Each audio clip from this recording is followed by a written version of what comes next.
Hello friends, स्वागत है आप सभी का आपके अपने चैनल आशीष प्रताप आरबीएल में। जो टेस्ट सीरीज़ साइंस की चल रही है उसका ये 5वां भाग है और साइंस में आप लोगों को शायद बहुत मेहनत करने की ज़रूरत है, क्योंकि स्कोर्स आप लोगों के उतने अच्छे साइंस में नहीं आ रहे हैं। ठीक है, तो अच्छे से इनको पेपर्स को तैयार करिएगा और मेहनत करने की कोशिश करिए साइंस में। आइए शुरू करते हैं। पहला क्वेश्चन, विरंजक चूर्ण पर तनु सल्फ्यूरिक अम्ल की अभिक्रिया से कौन सी गैस निकलती है, ये बताना है। दूसरा क्वेश्चन है, अमोनिया का यूरिया में परिवर्तन किस अंग में होता है। थर्ड क्वेश्चन है, यदि किसी चालक की भौतिक अवस्थाएं जैसे लंबाई, परिच्छेद का क्षेत्रफल, चालक का पदार्थ व ताप अपरिवर्तित रहे तो चालक में बहने वाली धारा चालक के सिरों पर विभवांतर के अनुक्रमानुपाती होती है। यह नियम क्या कहलाता है। ये एक नियम की डेफिनेशन है पूरी यहाँ तक, और इसका जो फॉर्मूला है विभवांतर बराबर धारा गुणे प्रतिरोध। तो आपको ये बताना है कि ये किस नियम के अंतर्गत आती है ये परिभाषा। फिर नेक्स्ट क्वेश्चन की बात करें तो कौन सा हार्मोन मादा लिंग हार्मोन कहलाता है। नेक्स्ट है, वायुयान में ईंधन के रूप में क्या प्रयोग किया जाता है। अगला है, जठर रस में इनमें से क्या नहीं पाया जाता है। ऑप्शंस भी मैंने इसमें लिख रखे हैं, पेप्सिन, रेनिन, ट्रिप्सिन या जठर लाइपेज। इनमें से जठर रस में कौन सा क्या नहीं पाया जाता है, तो ये आपको बताना है। शर्करा को अल्कोहल में परिवर्तित करने की प्रक्रिया को क्या कहा जाता है, ये बताना है। फिर नेक्स्ट है, फोम के गद्दे एवं तकिए बने होते हैं किस चीज़ के, ये बताना है। अगला है, चींटियों के अध्ययन को क्या कहा जाता है। एक्सरे का आविष्कारक कौन था। नींबू में स्थित अम्ल का नाम। ठीक है, नेक्स्ट है, कौन सा अम्ल दूध के खट्टे होने को प्रेरित करता है, यानी दूध का जो खट्टापन होता है वो किस अम्ल के कारण होता है, ये बताना है। अगला है, यदि कोई वस्तु विराम अवस्था या गत्यात्मक अवस्था में है तो उसकी अवस्था में परिवर्तन तभी होता है जब उस पर कोई बाह्य बल लगाया जाता है। वस्तुओं की यह प्रवृत्ति उनके जड़त्व के कारण होती है, इसलिए इसे जड़त्व का नियम भी कहते हैं। यह नियम किसके द्वारा प्रतिपादित किया गया था, उसका नाम बताना है। तो इस क्वेश्चन में आप ये भी याद रखना कि जड़त्व का नियम क्या है और ये किसने प्रतिपादित किया था, ये भी याद रखना है। अगला क्वेश्चन है, जब कोई वस्तु किसी द्रव में पूरी अथवा आंशिक रूप से डुबोई जाती है तो उसके भार में कुछ कमी प्रतीत होती है। भार में यह आभासी कमी वस्तु द्वारा हटाए गए द्रव के भार के बराबर होती है।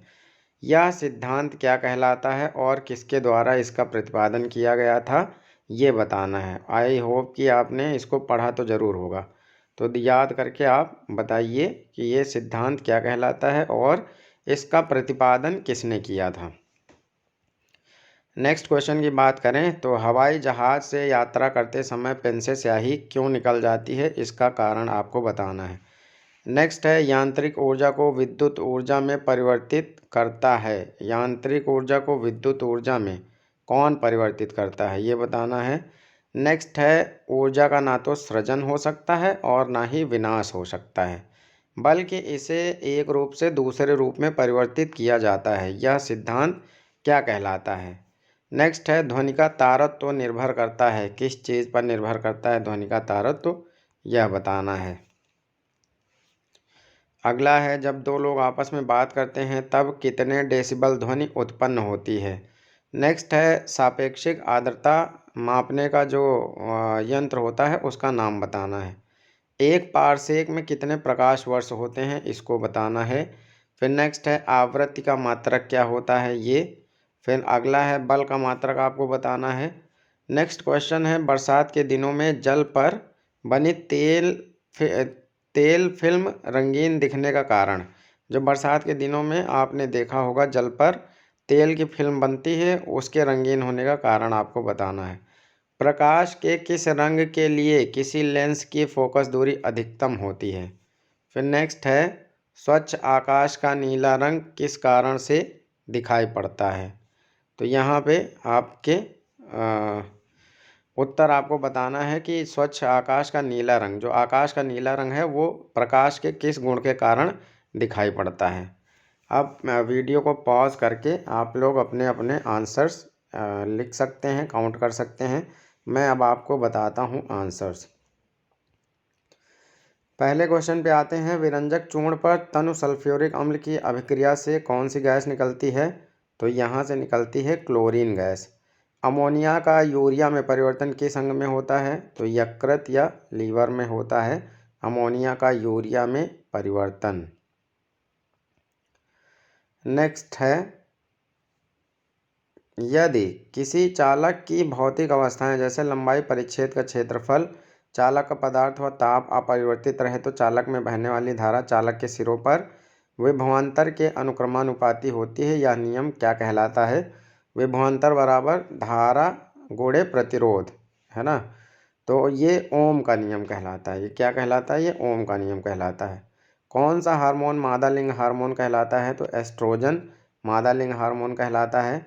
वायुयान में ईंधन के रूप में प्रयोग किया जाता है एथिल अल्कोहल का। वायुयान में ईंधन के रूप में प्रयोग किया जाता है एथिल अल्कोहल का।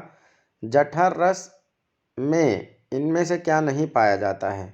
तो जठर रस में ट्रिप्सिन नहीं पाया जाता, बाकी सारी चीज़ें पाई जाती हैं। पेप्सिन पाया जाता है, रेनिन पाया जाता है और जठर लाइपेज पाया जाता है, लेकिन जठर रस में ट्रिप्सिन नहीं पाया जाता।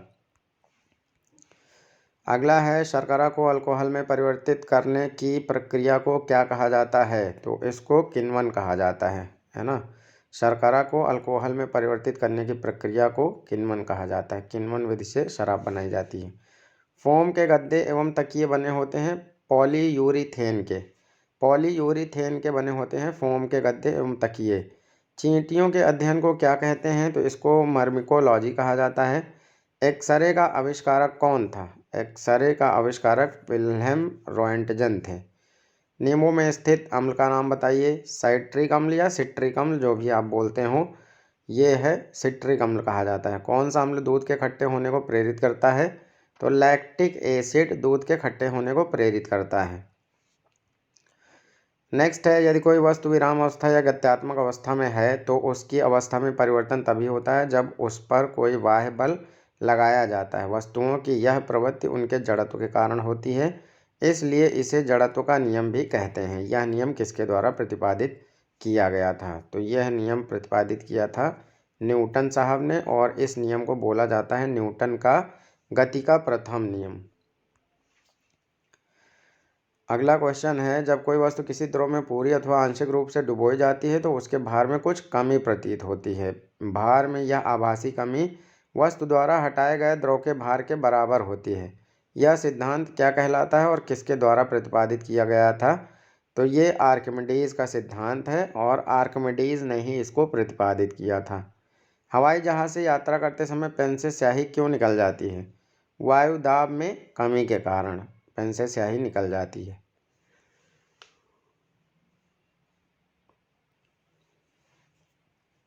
अगला है, यांत्रिक ऊर्जा को विद्युत ऊर्जा में परिवर्तित करता है डायनमो। ऊर्जा का ना तो सृजन हो सकता है और ना ही विनाश हो सकता है, बल्कि इसे एक रूप से दूसरे रूप में परिवर्तित किया जाता है। यह सिद्धांत क्या कहलाता है? ऊर्जा संरक्षण का मूल सिद्धांत कहलाता है। ध्वनि का तारतम्य निर्भर करता है आवृत्ति पर निर्भर करता है। नेक्स्ट है, जब दो लोग आपस में बात करते हैं तब कितने डेसिबल ध्वनि उत्पन्न होती है?